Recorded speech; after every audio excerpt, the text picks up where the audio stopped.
लाईनच्या त्याच्या बाबतीमध्ये युवकांना प्रशिक्षण घेण्यासाठीचा पैसे मित्र मोबाईल दर महिना घेण्यात आलेला आहे. त्याचबरोबर शेतकऱ्यांच्या बाबतीमध्ये युवकांच्या बाबतीमध्ये हे जे निर्णय घेण्यात आले हे निर्णय घेतल्यामुळे साहजिक आहे त्याच्यामध्ये दुसरा विषय राहिला आणि त्यांचे जर चेहरे आपण आज पाहिले असते तर आपल्या लक्षात आलं असतं की जे निर्णय घेतलेले आहेत ते सर्वसमावेशक आहे.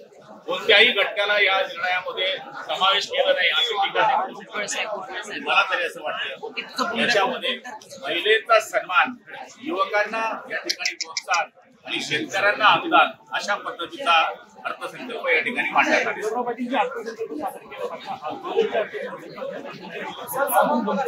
मागे नाही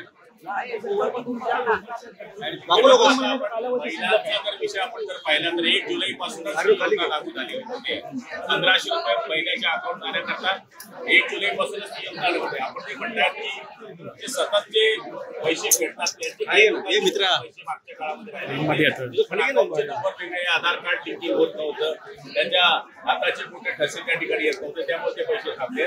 एवढाच मुद्दा त्यांच्याकडे आहे.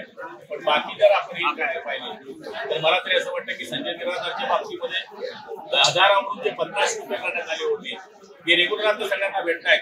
त्यामुळे असं कुठलं काही अनुदान थांबलेलं नाहीये. आता विरोधकांकडे काहीच राहिलेलं नाही बोलण्यासारखं. कापसाचं जे महत्वाचं अनुदान आहे, सोयाबीनचं जे महत्वाचं अनुदान आहे, मागच्या वर्षी ज्या शेतकरी बांधवांचा भाव मिळाला नव्हता त्यांच्याकरता 4000 कोटी रुपयाची तरतूद, शेतकऱ्यांना 2 हेक्टर प्रमाणे 10,000 रुपये देण्याचा निर्णय सरकारने घेतल्यावर शेतकऱ्यांचा शेतकरी म्हणून मी अभिनंदन करतोय.